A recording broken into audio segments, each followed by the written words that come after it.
নমস্কার বন্ধুরা, দীপাস কিচেনে আপনাদের সবাইকে স্বাগত। আজকে আমি হায়দ্রাবাদি চিকেন নিয়ে এসেছি। তো তার জন্য দেখুন আমি মশলা নিয়ে নিয়েছি। দেখুন এখানে আমি গুঁড়ো মশলা নিয়ে নিয়েছি, নুন, ধনে, হলুদ, লঙ্কার গুঁড়ো, এগুলো সব আমি নিলাম। এখানে হচ্ছে আদা রসুন বাটা রয়েছে। এখানে টক দইটা দিয়ে দিলাম আর একটা গোটা ছোট লেবু দেব, দিয়ে ম্যারিনেশন করে রেখে দেব আমি আধ ঘন্টা মতো।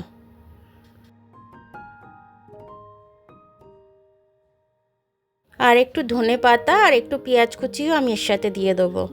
এটাকে দিয়ে আমি ভালো করে মেখে চাপা দিয়ে রেখে দেব।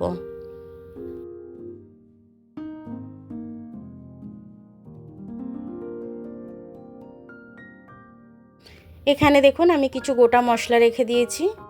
গোলমরিচ, এখানে দেখুন শুকনো লঙ্কা নিয়েছি, জিরে নিয়েছি, ধনে নিয়েছি, বড় এলাচ, জাবিত্রি, ছোট এলাচ আর ডালচিনি। এটা হচ্ছে মশলাটা আমি ভেজে নেব হালকা করে, সুন্দর একটা গন্ধ আসা অবধি আমি এটাকে ভেজে নেব। খুব বেশি পোড়াবো না আমি। এটা ভাজাটা হয়ে গেলে আধ ভাঙা করে আমি গুঁড়িয়ে রেখে দেবো। আর আমি যে এলাচটা আপনাদের দেখালাম, সেই এলাচটা হচ্ছে আমার বড় এলাচ ছিল। বড় এলাচ থেকে আমি দানাটা বের করে নিয়েছি। আপনারাও ওইভাবে দানাটা বের করে নেবেন। এবার দেখুন আমি কড়ার মধ্যে তেজপাতা আর পেঁয়াজটা দিয়ে দিলাম। এবার দিয়ে এটাকে আমি ভেজে নেবো ভালো করে। গোল্ডেন কালার এসে গেছে। এবার আমি মাংসটা দিয়ে দেবো এর মধ্যে, দিয়ে মাংসটা দিয়ে আমি কষবো, খুব ভালো করে কষে নেবো।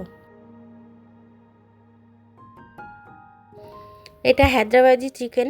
এই চিকেনটার মধ্যে আমি নুন দিয়ে দিলাম। আমি এর মধ্যে দুটো আলুও কেটে দিয়ে দেবো, কারণ আমাদের বাড়িতে একটু আলুটা পছন্দ করে, সে কারণে আলুটা আমি দুটো মাত্র কেটে দেব, যাতে খেতে ভালোবাসে। আর দেখুন আমি আধ ভাঙা করে মশলাটা ভেঙে রেখেছিলাম, সেটাকে আমি দিয়ে দিলাম। আর কালার আসার জন্য আমি কাশ্মীরি লাল লঙ্কাটা দিয়ে দেবো। দেখুন কিরম লালচে লালচে হয়ে গেছে। দেখুন এটা তেলও ছেড়ে দিয়েছে। এবার আমি এর মাপ করে আমি 1.5 গ্লাস মতো জল দেব। জল দিয়ে আমি ধিমি আঁচে এটাকে রান্না করব।